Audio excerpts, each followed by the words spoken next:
રાજનીતિ સંદેશમાં આપનું હાર્દિક સ્વાગત છે। જોઈએ આજના મુખ્ય સમાચાર નરોડાથી, જ્યાં એક યુવકની હત્યા કરવામાં આવી છે। સ્પા પર હુમલો, કર્મચારીને ચોથા માળેથી ફેંકી દેવાનો આરોપ, એકનું મોત, પોલીસ તપાસ તેજ। ટીવી સ્ક્રિપ્ટ રીડિંગ સાથે અમદાવાદમાં એક ચોંકાવનારી ઘટના સામે આવી છે। ફરિયાદ મુજબ સ્પા પર રેડ કરાવી હોવાના શક વહેમની અદાવતમાં આરોપી વિશાલ અને અન્ય 4 અજાણ્યા શખ્સોએ કાવતરું રચ્યું હતું। આરોપ છે કે તા 6 ઓગસ્ટની મધરાતે આશરે બપોરે 12:15 વાગ્યે વિશાલા એમ્પાયર ખાતે આવેલા ક્રિશા સ્પા પર આવી મુખ્ય દરવાજાનો કાચ તોડી અંદર પ્રવેશ કર્યો હતો। ત્યારબાદ ટીવી, સીસીટીવી કેમેરા સહિતની મિલકતમાં તોડફોડ કરી નુકસાન પહોંચાડવામાં આવ્યું હતું। ફરિયાદ મુજબ સ્પામાં હાજર દશરથ મેણાને ગળદા પાટુનો માર મારવામાં આવ્યો હતો અને એક આરોપીએ કુકર વડે માથાના પાછળના ભાગે પ્રહાર કરી ગંભીર ઈજા પહોંચાડી હતી।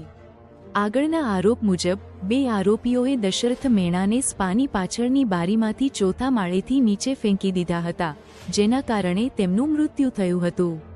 પોલીસે ફરિયાદના આધારે ગુનો નોંધી આરોપીઓની શોધખોળ અને સમગ્ર ઘટનાની વધુ તપાસ હાથ ધરી છે।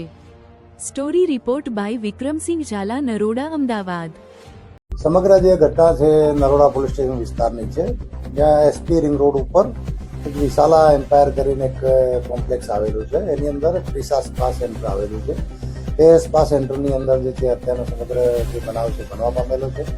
બનાવ ગઈકાલે રાતે લગભગ 12:15 થી 12:30ની વચ્ચેનો છે, જેમાં એક દશરથ મેણા નામના જે યુવક હતો તેને જે છે 4-5 ઇસમો આવી અને એની જોડે ગાળાગાળી કરી અને અમારા ત્યાં સ્પામાં કેમ રેડ કરાવડાવી છે એ કારણોસર એને ગળદા પાટુનો માર મારી અને જે બારી હતી સ્પાની એમાંથી એને નીચે ફેંકી દઈ અને એનું મોત નીપજ્યું હતું।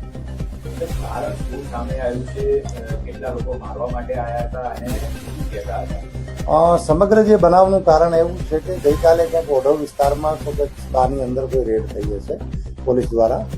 તો આ કામના જે ફરિયાદી છે અને આ સ્પાના જે સંચાલક છે જનકકુમાર શુક્લા, એને એ સ્પા સંચાલકને કંઈક ફોન કર્યો હશે કે ભાઈ તું અમારા આ રીતે માણસોને જે છે અમારા માણસોને તોડીને તારા ત્યાં નોકરીએ રાખી લેજે, બરાબર છે, તો પછી આ રીતના જ રેડ થવાની છે તારા ત્યાં।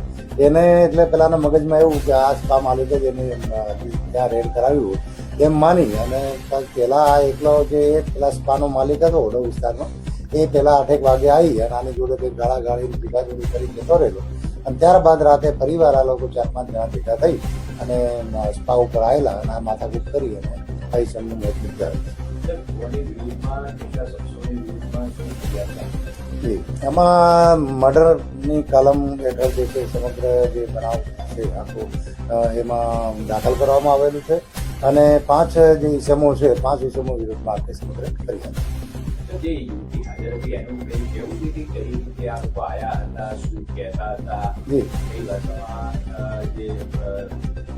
એટલે પ્રાથમિકમાં એવું છે કે એને આ બાબતે જ કે ભાઈ કેમ તમે તમારા માલિકે અમારા વિશે આ રીતે બાતમી આપી અમારે ત્યાં રેડ કરાવડાવી આ રીતની જે છે સમગ્ર જે છે અત્યારે પ્રાથમિક વિગત એવી જ જાણવા મળી છે। બાકી વિગતવાર તરફ ચાલુ